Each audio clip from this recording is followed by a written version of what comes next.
povo de Deus, paz seja convosco. Estamos estudando as promessas de Deus. Hoje, na aula de número 12, falaremos sobre Davi, o íntimo de Deus. O objetivo desta aula é destacar a formação ali do cenário que resultou na monarquia. Falaremos então sobre algumas conquistas de Davi enquanto rei do antigo Israel. Falaremos também sobre as qualidades espirituais de Davi. Claro, também destacaremos as promessas que Deus fez para Davi, promessas estas que se cumpriram e algumas partes que possivelmente se cumprirão de acordo com a escatologia. Fique conosco, assista essa aula e, é claro, participe da Escola Bíblica Dominical.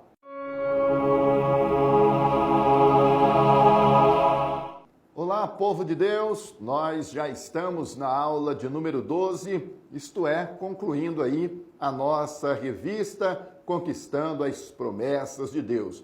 Nós ainda teremos uma aula falando sobre Jesus, e então faremos aí também uma revisão sobre todo o trimestre. Até então, nós já estudamos aí os feitos extraordinários de Deus na vida de grandes personagens do antigo Israel. Hoje, na aula de número 12, falaremos sobre Davi, um íntimo de Deus. Poderíamos destacar inúmeras qualidades de Davi, e é exatamente isso que faremos nesta aula, e também destacaremos as promessas que Deus fez para Davi, e claro, promessas estas que foram cumpridas pelo Eterno. Nesse primeiro momento, é interessante a gente destacar que a primeira parte da nossa aula, ela procura montar o cenário que resultou na constituição da monarquia do antigo Israel. Nós, quando estudamos a história do antigo Israel, podemos dividi-la em vários períodos.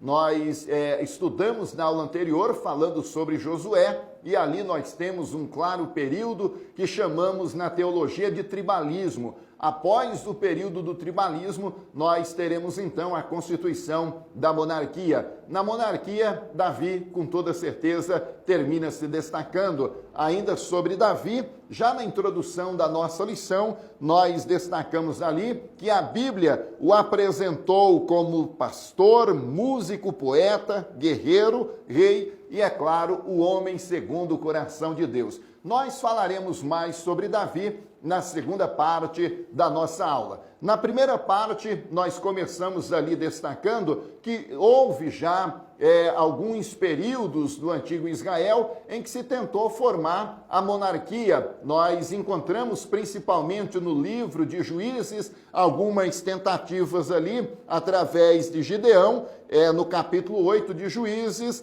e também Juízes capítulo 9 através de Abimeleque. Essas tentativas não resultaram na constituição da monarquia.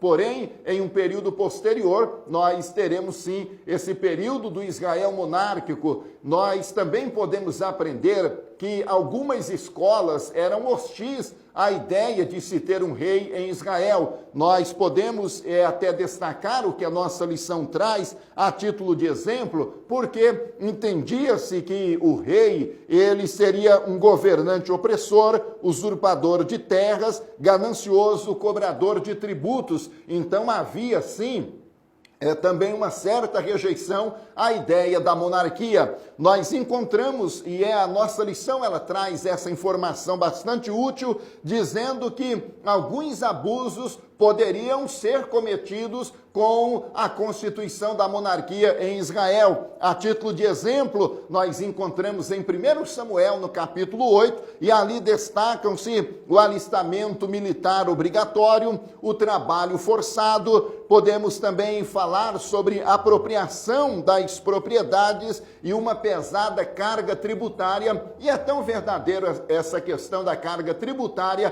que resultará posteriormente na divisão do reino. Muito bem, ainda na sequência, na primeira parte, a nossa lição se concentra no primeiro rei de Israel. Estamos falando de Saul. Saul, ele teve o seu período como o grande rei do antigo Israel, apesar apesar da contrariedade, da indisposição de Samuel, Deus assim o consentiu. Não demorou muito tempo até que Saul ele desobedecesse às leis de Deus e então o seu período como rei entrasse em uma fase de declínio, e nós teremos um período muito extenso, muito longo, que o Israel será governado por Saul, mas um Saul que não anda de acordo com a vontade do Eterno. A nossa lição até traz uma informação ali interessante, dizendo que Saul era da tribo de Benjamim. A tribo de Benjamim, na época, seria o epicentro político-militar e seus guerreiros ficaram conhecidos como orgulhosos e prepotentes, rebeldes e hostis e pouco atentos às regras cultuais. Portanto, nós teríamos ali uma possível explicação para o declínio de Saul. Após Saul, teremos então Davi, o grande rei que marcará a história do antigo Israel. Nós até pontuamos na nossa lição que Deus achou o homem segundo o seu coração, este homem segundo o coração de Deus, Davi. A tradição do antigo Israel considera então Davi como uma espécie de pessoa sagrada, tendo em vista a sua importância, a sua relevância na história do povo de Israel. É também interessante destacar que para a própria tradição cristã, Davi tem uma importância extraordinária, uma vez que ele sempre está, ou quando citado no Novo Testamento, associado ao nome de Jesus. Mas continue conosco, porque em seguida falaremos um pouco mais sobre Davi, sobre as suas grandes conquistas e falaremos também sobre a sua principal marca que nós queremos destacar aqui na área da espiritualidade, o coração de Davi, que era agradável a Deus. Continue conosco.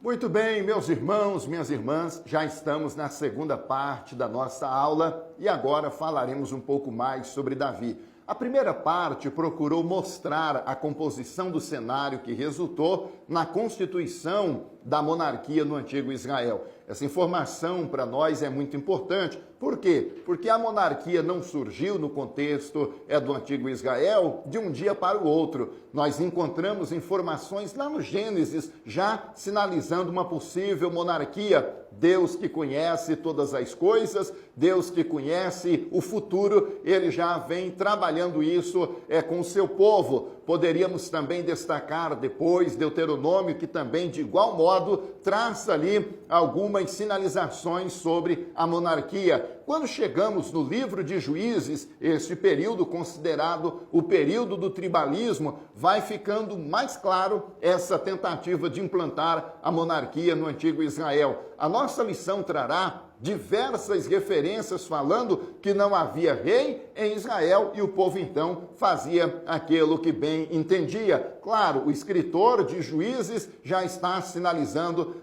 exatamente nessa direção. Após a morte de Josué, nós teremos diversos juízes sendo levantados por Deus para dirigir a nação, para conduzir a nação. Mas Israel peca, vem o castigo e depois então Deus levanta o libertador. Esse ciclo vai se repetindo até que nós cheguemos ali ao período da monarquia. A nossa lição, ela continua trabalhando a ideia da formação da monarquia e apresenta então Saul como o primeiro rei de Israel. Já falamos sobre isso na primeira parte, mas apenas a título de revisão, nós aprendemos que o reinado de Saul teve êxito no início, mas posteriormente ele entra num processo de declínio, de desobediência e não resta outra alternativa senão Deus levantar um outro rei para ocupar o trono e fazer aquilo que lhe seria agradável. Surge Davi. Davi vai aos poucos, de acordo com a narrativa bíblica, conquistando seu espaço e ele então se torna o rei, tanto de Israel quanto de Judá. Finalmente, sobre Davi, poderíamos destacar algumas das suas qualidades. Como teólogo, eu poderia apresentar aqui diversos expositores bíblicos destacando as principais conquistas de Davi. No entanto, nós preferimos mencionar um doutor em economia, Dr. Jacques Attali, no livro Os Judeus, o Dinheiro e o Mundo, quando ele faz ali uma síntese das principais conquistas de Davi. Nós poderíamos aqui destacar algumas delas. Claro, a primeira, Davi matou Golias. A partir dali, nós temos então um crescimento da fama, da projeção, da visibilidade de Davi. Posteriormente, o próprio rei Davi construirá o estado. Davi também escolheu Jerusalém como capital, mandou edificar para si um palácio. Davi instalou também um colégio de conselheiros, organizou a exploração do domínio real. Foi Davi também quem instaurou um sistema fiscal. Davi efetuou o censo e também teve alguns problemas por causa do censo que ele realizou. Aprendemos ainda que Davi dirigiu a redação da liturgia, isto é, ele participou ali da composição de alguns salmos e nós encontramos salmos belíssimos que trazem ali a revelação da teologia, da espiritualidade de Davi. Poderíamos ainda mencionar muitas outras conquistas de Davi, de acordo com a nossa revista. No entanto, alguém poderia perguntar, as conquistas terrenas, militares de Davi, será que se tornaram a grande marca, o grande diferencial dele perante Deus? É óbvio que não. Preferimos aqui a observação do Dr. Peterson ao escrever sobre Davi. Ele destaca a importância de Davi não reside em sua moralidade ou em suas proezas militares, mas sim em sua experiência e seu testemunho para com Deus. Meus irmãos, minhas irmãs, professores e professoras, o que Peterson está dizendo para nós, que a principal qualidade de Davi perante Deus está exatamente no âmbito da espiritualidade. Aí poderíamos perguntar, como nós podemos conhecer as marcas da espiritualidade de Davi? A narrativa bíblica aponta essa espiritualidade de Davi a partir da condição do seu coração. A nossa revista, ela dirá que Davi, ele tinha um coração crédulo, isto é, ele tinha um coração que cria em Deus. É por isso que o próprio Salmo já traria essa observação, diz: unir-se no seu coração não há Deus. No entanto, o coração de Davi é um coração que crê em Deus. Aprendemos também com Davi que ele tinha um coração grato no meio de uma cultura de ingratidão, de insatisfação, de descontentamento. Se tinha uma coisa que havia no coração de Davi, era gratidão para com Deus. Aprendemos ainda que Davi tinha um coração sincero. O Salmo 15 deixa isso muito claro, que quem habitará no santuário do Senhor não é exatamente aquele que tem um coração sincero. Davi entendia que para caminhar com Deus era preciso caminhar em sinceridade. Poderíamos destacar também que Davi tinha um coração aberto e transparente. Davi tinha um coração esperançoso. Davi tinha um coração que era guardião das leis de Deus, e assim por diante. A nossa revista trará inúmeras descrições a respeito desse coração de Davi que era agradável aos olhos de Deus. Portanto, meus irmãos e minhas irmãs, que nós possamos nesta aula refletirmos um pouco também sobre a condição do nosso coração e também sobre a nossa espiritualidade. É fato, Davi errou, Davi cometeu pecado, é terrível diante de Deus. Segundo Samuel 11:12 fala sobre isso. No entanto, nós não podemos nos esquecer da espiritualidade contagiante de Davi, e com essa espiritualidade nós podemos aprender muito. Continue conosco, na terceira e última parte desta aula falaremos sobre as promessas de Deus para Davi.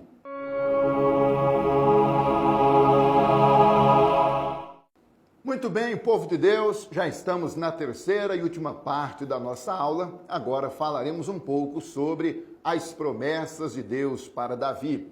Onde estão essas promessas? A nossa revista traz 2 Samuel, capítulo 7, como base para a discussão das promessas de Deus para Davi. Claro que Davi já havia recebido outras promessas da parte do Eterno, no entanto, nós concentramos o foco especificamente nestas promessas que se encontram em 2 Samuel, capítulo 7. Aqui Deus está dizendo que dará a Davi um nome famoso. Você percebe que Davi tinha um coração cujo objetivo maior era agradar a Deus, era fazer a vontade de Deus, a vontade do Eterno. Agora nós estamos percebendo que Deus está dizendo que dará a ele um grande nome. Nós poderíamos até destacar aqui que Deus também havia dito a Abraão que engrandeceria o seu nome. Depois encontramos também em Samuel a ideia de que o engrandecer ou o abater pertence a Deus. Deus levanta, sim, o pobre do pó, nós encontramos lá, ele então dá visibilidade, ele dá projeção àqueles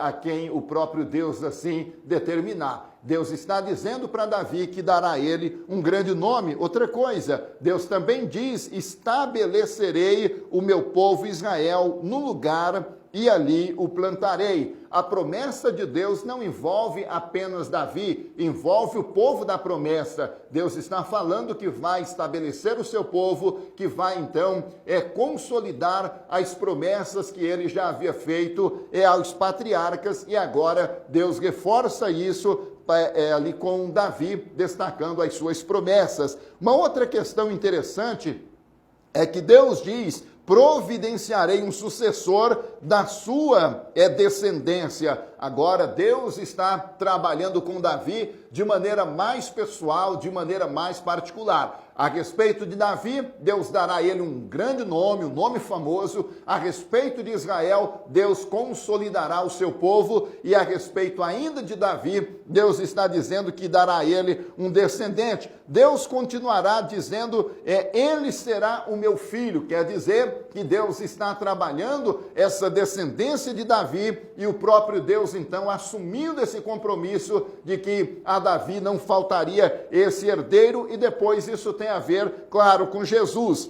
Deus continua trabalhando essa promessa, dizendo: eu serei o teu Deus e tu serás o meu povo. Então nós vamos percebendo promessas extraordinárias de Deus envolvendo Davi e envolvendo também o seu povo Israel. De modo que na terceira parte da nossa aula fica muito claro que Deus prometeu que Davi teria um trono para sempre, em um período em que reis assumiam o trono e logo perdiam o mesmo trono. Deus está dizendo que o trono de Davi seria um trono para sempre. Outra coisa interessante, Deus está dizendo que Davi terá um reino para sempre. Olha que coisa interessante, para que Davi pudesse ter um reino para sempre, então Deus teria sim que cumprir as promessas que ele fez ao seu povo Israel. E finalmente Deus está dizendo que Davi teria uma casa para sempre. Nós até aprendemos ali no contexto de 2 Samuel capítulo 7,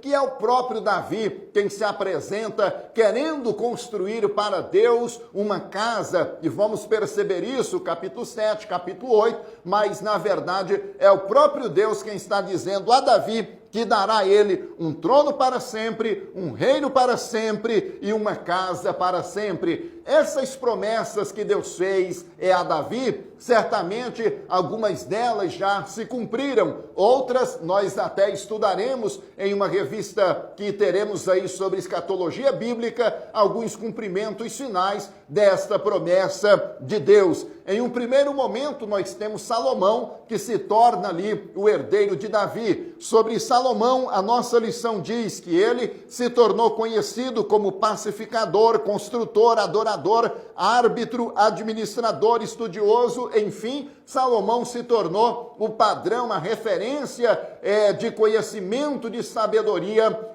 do antigo Israel, a ponto de o próprio Jesus fazer menção à sabedoria excepcional de Salomão. No entanto, no final da vida de Salomão, nós perceberemos ali os seus decretos declínios. Após a morte de Salomão, teremos a divisão do reino. Uma parte de Israel será a parte do norte e teremos também a parte do sul, situada ali em Judá. Nós vamos perceber que o povo desobedece à voz de Deus, desobedece às instruções de Deus e a consequência não é outra senão o exílio. No meio de um período de obscuridade, de angústia, de desespero, de aflição, há uma promessa de Deus de que ele enviaria o Messias e ele seria então descendente de Davi. Aí, claro, já estamos caminhando para a aula de número 13, porque parte dessa promessa que Deus fez a Davi sobre esse trono para sempre, esse reino para sempre e esta casa para sempre, não tem necessariamente a ver com Salomão, mas tem a ver com Jesus Cristo. Mas aí já é assunto para a aula 13. Claro, nós contamos desde já com você que certamente estará estudando conosco a aula 13. Por hoje é isso, finalizamos aqui então esse estudo sobre a vida de Davi. E é claro, promessas que Deus fez a Davi, promessas que Deus cumpriu e algumas partes que certamente se cumprirão aí no período escatológico. Desde já, queremos agradecer aos irmãos e às irmãs que participaram desta aula, que Deus te abençoe, que você também tenha uma excelente aula, uma excelente escola bíblica e, claro, compartilhe também nas redes sociais esta aula se você gostou. Deus te abençoe, um forte abraço, até o nosso próximo encontro.